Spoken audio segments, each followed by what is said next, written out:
के लिए, क्योंकि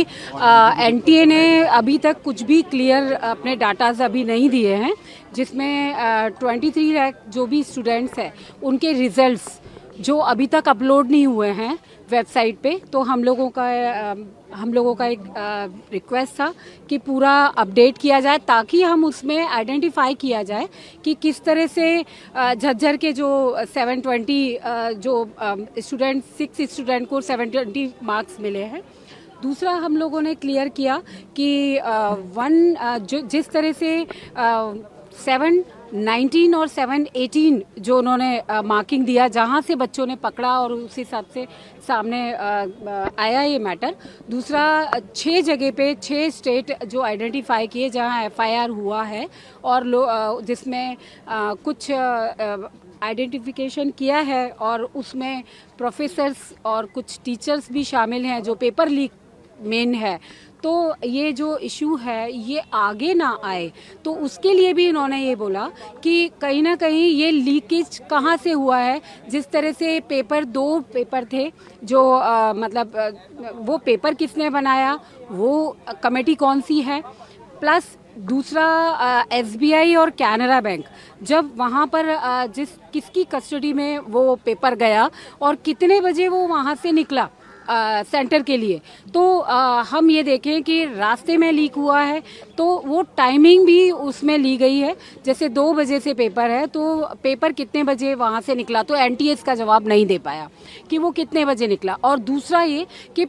2 जो पेपर थे जिसमें एसबीआई और कैनरा बैंक, इनको जो पेपर का जो दिया गया था, तो वो जो पेपर किस कंडीशन में दोनों पेपर बच्चों को दे दिए गए एक ही सेंटर पे। तो उसके बाद में टोटल उनका ऐसा कहना था कि 2 पेपर जो प्रिंट किए हैं, तो बाकी के जैसे एक सेंटर पे एक पेपर दिया, बाकी का जो पेपर है वो क्या कहाँ डिपॉजिट होता है, फिर वो जाके कहाँ, तो उसका भी जवाब उनके पास नहीं था। तो ये सारे जवाब चीफ ने थर्सडे तक मांगे हैं और सीबीआई की जो इन्वेस्टिगेशन चल रही है उसकी रिपोर्ट भी मांगी है वेडनेसडे 5 बजे तक।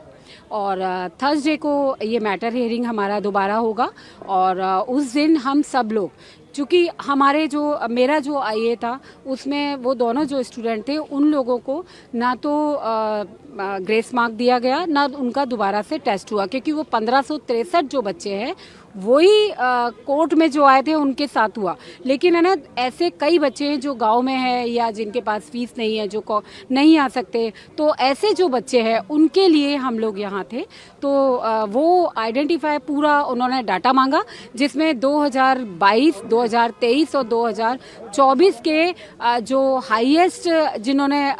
जैसे इस बार 67 थे टॉपर और लास्ट ईयर 2 थे, फिर 1 था, तो एकदम से जो बूम आया 67 का, तो इतने इंटेलिजेंट बच्चे हो गए क्या अचानक से। तो ये भी हमारे चीफ ने ऑब्जर्व किया और परसेंटेज जो रेशो निकाला उसमें ये देखा कि कुछ सस्पेक्टेड है, तो वो उन्होंने मांगा है। और दूसरा सबसे हमारे लिए एक बेहतर बात ये है कि सीबीआई से भी उन्होंने पूरा उसका डाटा मांगा है कि कौन कौन ऐसे लोग हैं, क्योंकि वैसे तो ये एक ऐसी प्रोसेस है, लेकिन कोर्ट प्रोसेस में चीफ मांग सकते हैं। तो उन्होंने ये पूरा डाटा मांगा और थर्सडे का जो डेट है वो मुझे ऐसा लगता है स्टूडेंट्स के लिए पॉजिटिव होगा। पर सीजीआई ने ये भी कहा है कि एकदम से रीनीट ऑर्डर करना भी सही नहीं है। एक्चुअल में क्या है कि रीनीट एकदम से सारे हमें फैक्ट्स पे लेना होगा, सारे फैक्ट्स को, कहाँ से पेपर चला, कैसे लीक हुआ। अभी एक पॉइंट लीक का है, दूसरा पॉइंट है टॉपर्स का 67 कैसे आया, दूसरा 720 मार्क कंटिन्यू 52, 53 जो कंटिन्यू 6 जो लोगों का 720 मार्क आया, ये भी एक रेड फ्लैग वाला पॉइंट है। तो रेड फ्लैग लगाने के लिए उन्होंने बोला है कि जैसे एक ही गांव के 50 जो स्टूडेंट्स हैं उनको लाभ दिया गया और ये भी उसमें देखा गया कि 9th और 10th को